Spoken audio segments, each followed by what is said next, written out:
Hey guys, how's it going? Hope everyone's doing all right. You know, I actually wasn't going to do a video today. Fact is, that was the furthest thing from my mind when my eyes popped open this morning. It's not like I had a light bulb going off above me, because I normally, much like yourself, I have my standard routine that I've grown awful comfortable with in the morning time. As an example, when I first wake up, my eyes go bleep, and then my feet go plop, and then you hear the pitter patter as my feet run to the kitchen to turn on that coffee pot and get my go-go juice going in preparation of my day. While that's happening, I also sit down at my dining room table, pop open my laptop, and get my daily dose of morning news. Now that being said, I thought, hell with it. Let's just go ahead and knock this thing out anyway, because I have a couple different reasons for this. Now, the first one is that I don't know if you're like me or not, but when I have a thought in my head, normally I like to type in a note to myself on the computer, or I'll send myself an email memo, or I'll go ahead, if I got a piece of paper and no computer, I'll write down a note and, on a post-it note or something like that. But at the same time, when I have the thought of getting in front of the camera, this is another medium that I can put out my thoughts immediately, because if I don't, guess what's going to happen?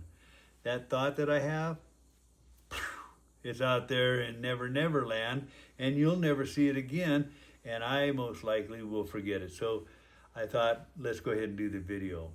Now the next thing is that, let's face it, I've been writing my articles behind the camera, behind actually the monitor, I should say, for all these years. And all you've known is the fingers on there. You've seen my photo on my different pages and things like that, but that's about all you knew. It's time to put a face in front of the words. And that's why the other two videos were a warm-up to this. Kind of an introduction, if you know what I mean. Now, some of you have been following me all the way from the beginning. Jesus. Beginning.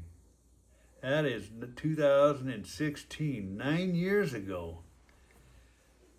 You guys are a glutton for punishment if you followed me that long. But I'm grateful, because it means that I'm getting through to you guys. I'm able to connect with you, and that's what creates friendships, if you know what I mean. And for those that followed me later on, well, I'm hoping that you enjoyed my reflection articles, because I'm more than just that. I am just like you. I'm not the guy behind the keyboard and the computer and stuff whipping out words that mirror the same things that you guys are going through. Now, if you're wondering why I'm able to write the things I do, it's because I am one of you. See, I belong to that exclusive club that nobody else wants to belong to, one that we never even applied to be a member of. We just got roped into it, and there's no escape from it. It's a club that no one wants to be in, but we have no choice. We belong to the club of Alienation, and I sure don't wish it on anybody else in this world to belong to it, because it's the hardest thing that you will ever go through. The pain that you feel every day, the tugging at your heart when knowing that you can't be there for your children, knowing that all those special moments that should have been are never created. Oh, Jesus, it's tough. And I've been going through this nonsense for 18 years now. And trust me, I've learned a lot of things over that time. I remember when I first started going through this alienation, I thought I must be the only one, that I was a freak of nature, that I somehow deserved to be separated from my children, that I caused it, that I don't know. I don't know if you guys felt the same thing, but that's just kind of the way I felt. It would take a few years for me to realize that I wasn't the reason that caused the alienation. The reason the alienation happened was because I got roped into the wrong person. a person who portrayed themselves as someone else other than what they were. I was looking for love. They were looking for someone that they could control and manipulate. Unfortunately, we wound up having children. Well, I shouldn't say unfortunately, because it's a blessing on that aspect, but it's terrible in fact that having those children, they were used as a weapon against us in order to destroy us mentally, emotionally, psychologically, and even financially. See, these people, they want nothing more than to control you. And the moment you've given up on the relationship or the marriage, they are unwilling to let go of that control that they once had over you. They know that once you've left that household, they no longer have that control over you physically. So they're going to try to control you in any way possible. Well, that happens to be through your emotions, through your feelings. And the best weapon to do that, to control you, is through the use of your children. They don't care. They just view the children as tools or a weapon to be used against you. They don't think about the children, the harm, the damage they're doing to them on short term, long term, whatever. They are only looking at the children as a way to get back at you. It's a terrible thing. I don't know how any parent can get through it. I'm not sure, even when we get to that point, for those that are lucky enough to regain that relationship with their children, it'll never really truly be the same most often than not. It'll be strained, and it could take years before it even gets back to some semblance of normalcy. But it can happen. Myself, I'm hoping it will. I'm working at it, and I have patience on it.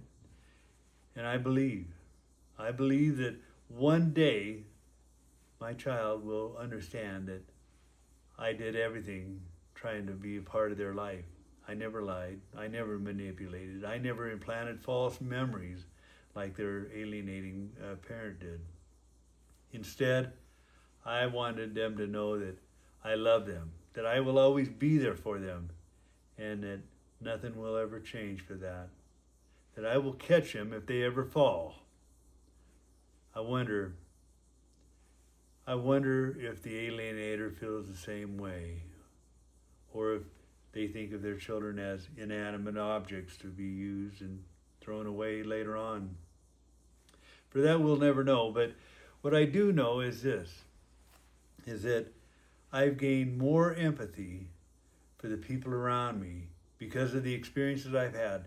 And as terrible as it sounds, I'm not so sure that I would actually change those memories, change the circumstances, because the things I've came away with, wow, the empathy, the awareness, the knowledge. Now I know that these terrible things are happening and nobody sees them, but we do. We recognize the signs in others around us that are going through it. And when nobody else listens to us because they're tired of hearing us bellyache, we can turn to each other. We're going to be each other's ears and shoulders.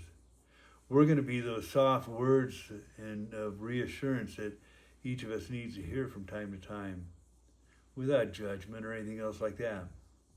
Those are the things that create lifelong bonds and friendships amongst those of us that are going through this.